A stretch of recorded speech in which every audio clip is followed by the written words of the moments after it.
Բարի երեկո բոլորին, հուսով եմ այսօր լավ եք։ Այսօր մեր հերթական թատերական արվեստի խմբակի 10-ն է եւ այսօր մենք ուսումնասիրելու ենք, անցնելու ենք մի նոր թեմա, որը կոչվում է ծիծաղ։ Այսօր ես պիտի խոսեմ ծիծաղի հումորի տարբեր գոմերի մասին եւ ամենավերջում նաեւ կանեմ որպես եզրակացություն ես կխոսեմ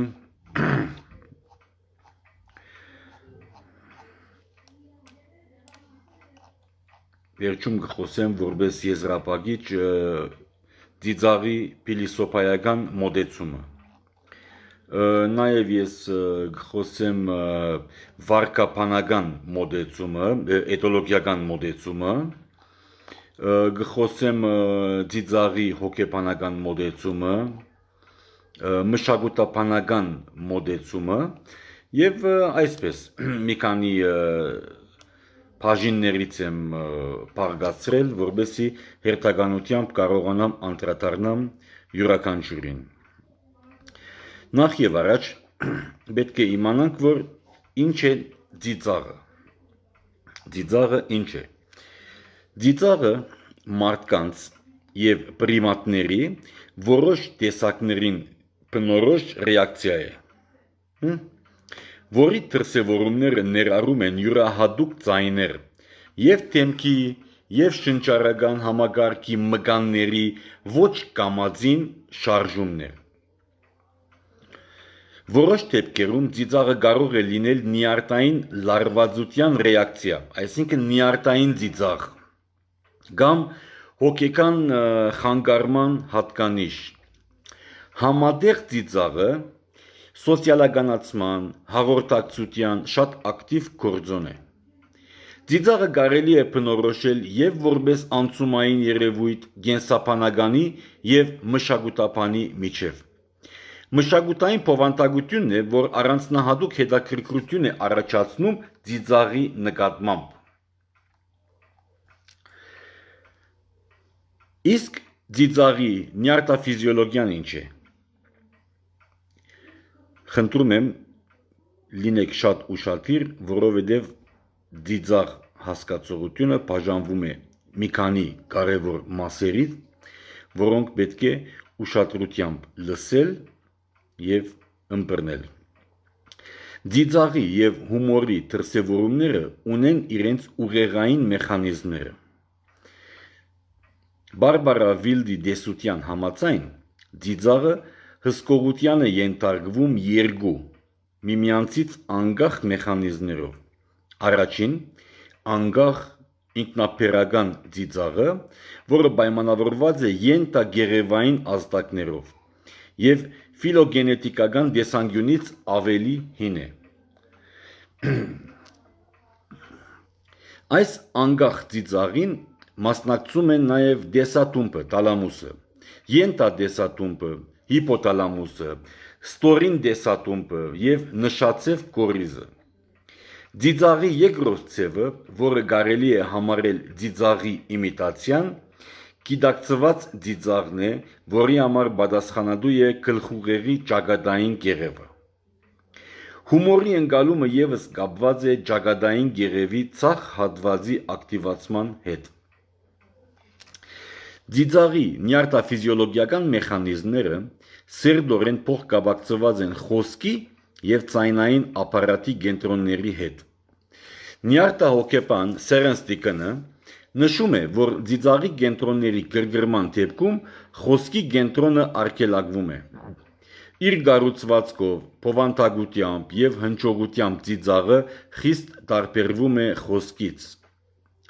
Ծիծաղի ընթացքում իսպառ բացակայում է արտասանությունը։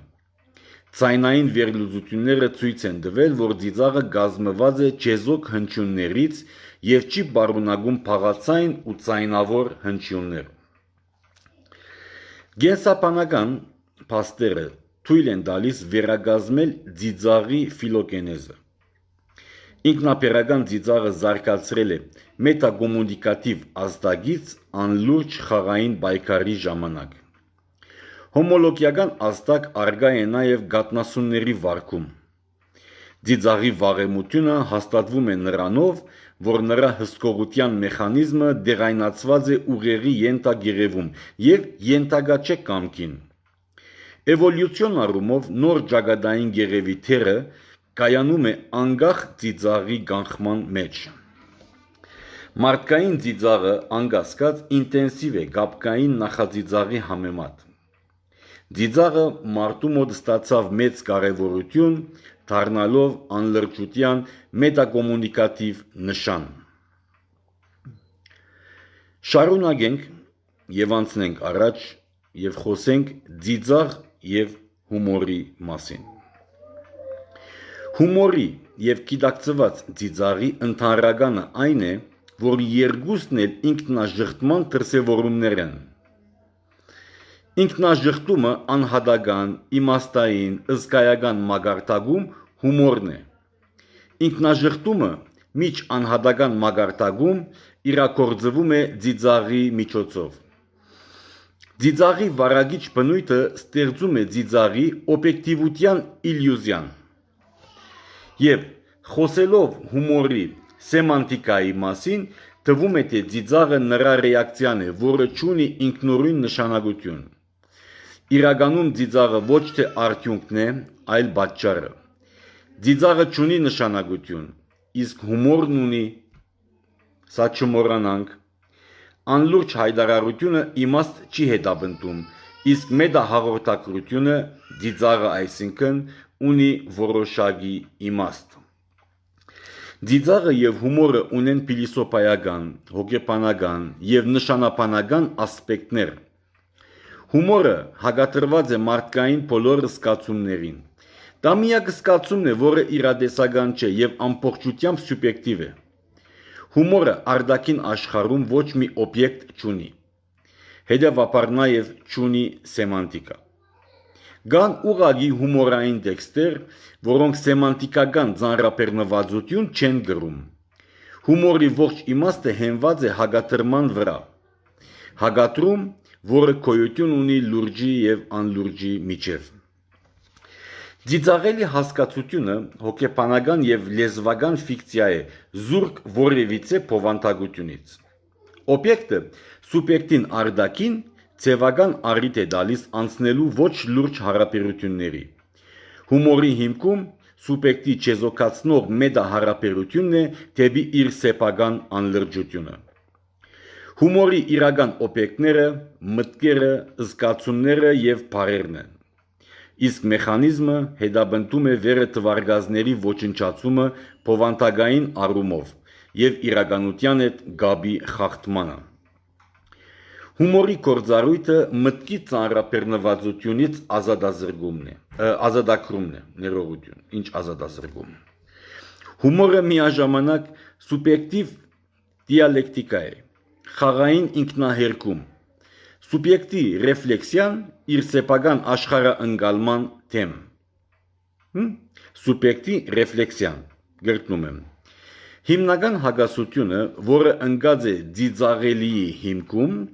միանգամայն սուբյեկտիվ է։ Այն բխում է հոգեբանական հավասարությունների հաշտեցման անհնարինությունից։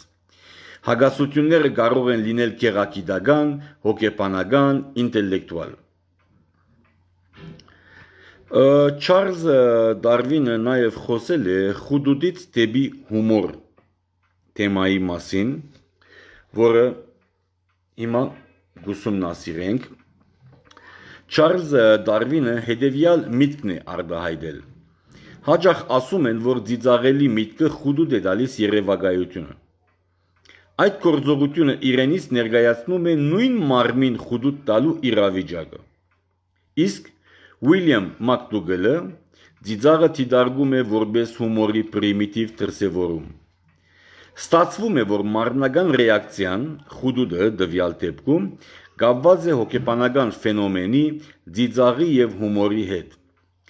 Քանի որ խուդուդը անմիջականորեն կապված է ծիծաղի և հումորի հետ, եւ մարդկանց եւ կաբիկների մոտ կարող է լույս սփռել ծիծաղի կենսաբանական մեխանիզմների վրա։ Հեղինակների մեծ մասը խուդուդից առաջացած ծիծաղը դիտարկում են որպես բարձրագույն ֆիզիոլոգիական ռեակցիա։ Թվում էր, թե խուդուդից առաջացած ծիծաղը կենդանական ծագում ունի, իսկ հոգեբանական գործոններից առաջացած ծիծաղը մարդկային։ Այս հանգամանքից ելնելով կարելի է ծիծաղի հիմքերը փնտրել խուդուդի հետ պատճառական կապում։ Իսկ ծիծաղը ըստ Յոհան Հայզինգերի բնածին անկիդակցական մետակոմունիկատիվ խաղային ազդակ է, որը դրսևորվում է հատկապես բացասական խաղի ժամանակ, երբ դիտավորյալ խախտվում են խաղի կանոնները։ Այս դեպքում դրսևորվում է նախածիծաղը, որը զարգացել է ծիսականացված մեղմ գծումներից, եւ ըստ էության մարդկային հասարակության մեջ մինչ օրս գրում է ծիծաղի գլխավոր պատճառի բադվավոր դեղում, այսպես ճագերդավոր ասած, իր բազմաթիվ երանգներով։ Ծիծաղի սկզբնական եւ կարեւորագույն իմաստը այն է, որ դեղեկացնում է խախտված նորմի անլրջության մասին։ Հումորը օնտոգենետիկական եւ ֆիլոգենետիկական տեսանկյունից ունի երկու ակունք՝ գեղձ ագրեսիա եւ խաղային հագավարկի ոչ ագրեսիվ դրսևորումներ։ Անտրոպոգենեզի վաղագույն փուլերում հավանաբար մինչ խոսքի եւ մշակույթի ծագումը գեղձ ագրեսիան շատ մեծ դեր է խաղացել մարդացման գործընթացում։ Այդ վարկն է, որ դառնում է խաղային կանոնների խախտման առաջին դրսևորումը։ Խոսքի եւ մշակույթի ձևավորումը նպաստում են խաղային հագաագրեսիայի զարգացմանը, նրան տալով մշակութային դրսևորումների երանգ։ Այդ վարկն է, որ դառնում է խաղային կանոնների խախտման առաջին դրսևորումը։ Խոսքի եւ մշակույթի ձևավորումը նպաստում են խաղային հագաագրեսիայի զարգացմանը,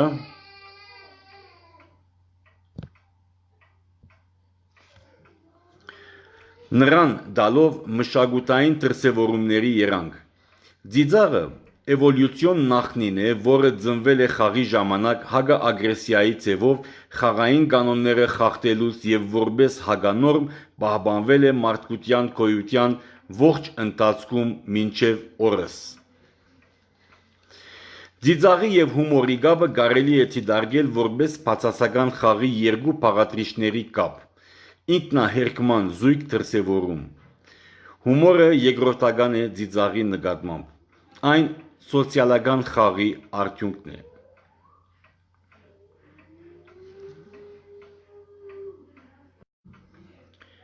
Մենք նորից վերադարձանք ուղիղ եթեր, գաբի ընդհատում դեղի ունեցավ եւ հիմա կշարունակենք։ Կարելի է դիտարկել երկու տիպի խաղ կանոններով եւ անկանոն խաղ։ Կանոններով խաղը, որտեղ կլինեն թերեր, ինչ որ առումով հոմանիշ է մշակույթին։ Այս խաղը զուտ մարդկային է, արհեստականության արդյունք, փոխաբերական իմաստով։ Այն չունի կենսաբանական արմատներ։ Առանց կանոնների խաղը պրիմատների սոցիալական խաղի ժառանգությունն է։ Ի տարբերություն նրանց, մարդու մոտ այն դրսևորվում է մետախաղի ձևով, որպես ռեֆլեքսիա մշակույթի եւ մշակութային թերերի առիթով։ Այս առիթով կարելի է նշել հնագույն տոնական ծեսերը, որոնց բոլոր նշանակությունները ժամանակավորապես փոփոխված են։ Երկու տիպի խաղերի նախադրյալը խաղային շրջանակն է, բայց եթե կանոններով խաղի մասին է խոսքը, շրջանակը թափանցիկ է, որի հետևանքով այդ խաղը հիմնված է լիարժեք նշանների վրա, ապա առանց կանոնների խաղի շրջանակը հերմետիկ է։ Նշանները, որոնք ներթափանցում են շրջանակի մեջ, դադարում են այլևս նշան լինելուց։ Ծիծաղը ոչ թե խոսում է, այլ գոռում է, այն նշան չէ։ Ուստի հագանշանային իմաստն է ծիծաղի հիմնական բնութագիրը։ Խոսքային խաղի երկու դիբերի հեքնանքին, որին ասում են իրոնիա, եւ հումորի միացումը մեկ հասկացության կոմիկագանի համագարկում սխալական է։ Հեքնանքը կանոններով խաղի դարադեսակ է։ Լուրջ ֆանտազիայի եւ ստի նման այն հիմնված է լիարժեք նշանների վրա։ Հեքնանքը փոխում է իր արտահայտման մոտուսը, թողնելով անփոփոխ, անխախտ ռեֆերենցիան եւ պրոպերենցիան։ Հումորը անկանոն խաղի տարադեսակ է։ Նա ոչնչացնում է ռեֆերենցիան, ինչի շնորհիվ պրոպոզիցիան դառնում է ոչ բառվորակ, իսկ մոտուսը ոչ ռելատիվ։ Այսպիսով, հումորի էությունը կայանում է հետևյալում. փոխել կոմունիկացիան հիմնված սիմվոլների վրա, նաև կարելի է ենթադրել, որ հումորը եւ ծիծաղը ոչ թե ինդիվիդուալ կամ խմբային ռեակցիա են, այլ դեսագային։ Դա շատ խորքային կոնֆլիկտի արդյունք է։ Կոնֆլիկտ, որը գոյություն է ունեցել պրիմատների մոտ ճանաչողական կոմունիկատիվ հատկությունների եւ աբակա խոսքի միջև։ Խոսքի ծագումը հեղափոխություն էր էվոլյուցիայի մեջ, եւ միանգամայն հավանական է, որ այն հանգեցրել է նյարդահոգեբանական աններտաշնակության։ Մարդը խոսող պրիմատ է, ժամանակ առ ժամանակ ըմպոստանում է սեմիոզիայի թեմ, որն էլ հիմնված է սիմվոլների վրա։ Լեզվի մագարտակում փողոքը դրսևորվում է հումորի ձևով, իսկ խոսքի մագարտակում ծիծաղի ձևով։ Չբավարարվելով լեզվական նշանների հոգեբանական գործառույթներով, ծիծաղը փաստորեն դրանք քայքայում է ֆիզիկապես։ Այն հակադրվում է խոսքի նկատմամբ, ինչպես հումորը լեզվի նկատմամբ։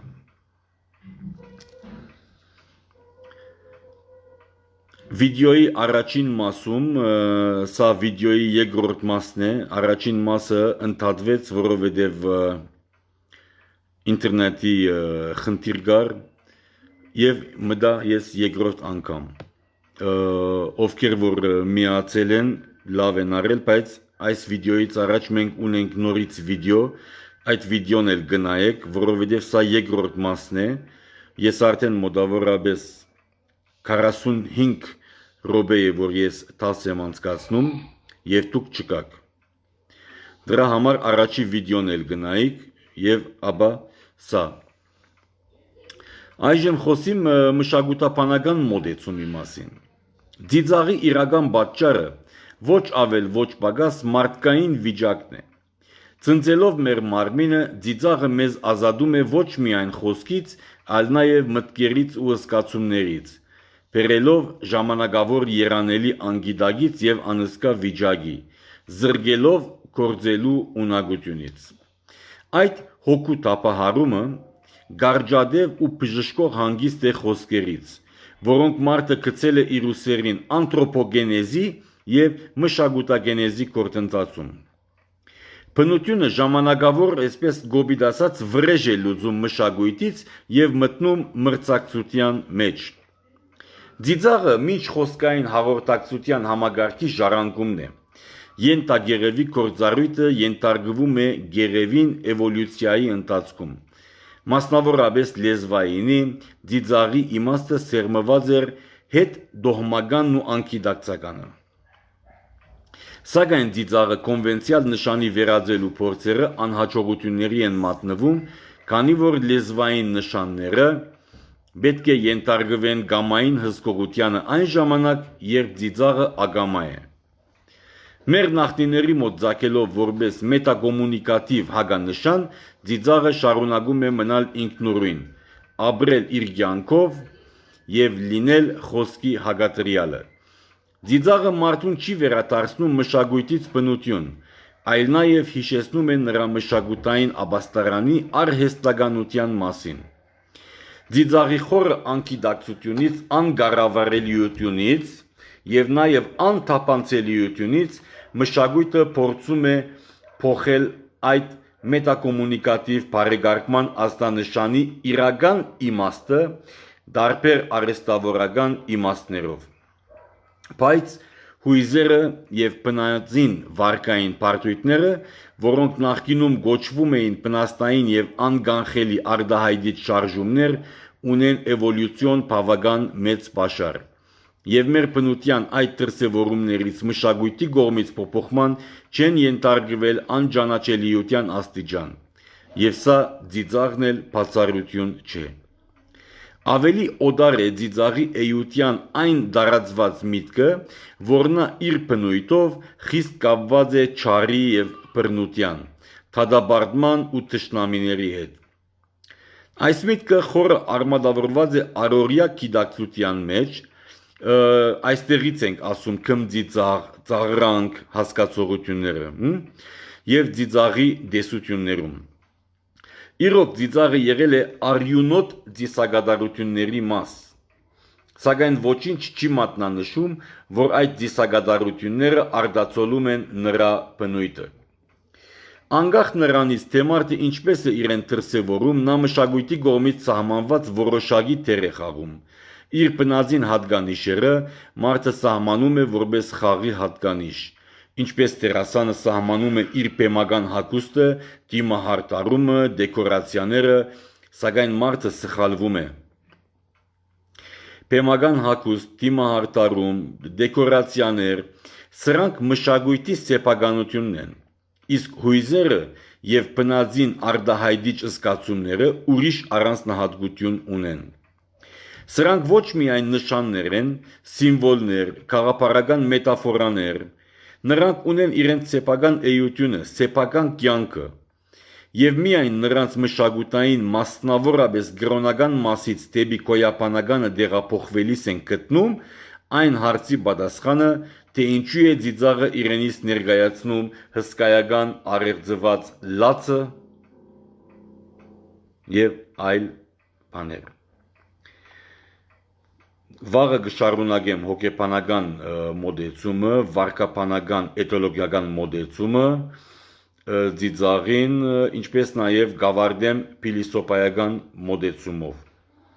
Այս կանը շնորհակալություն, հաջողություն։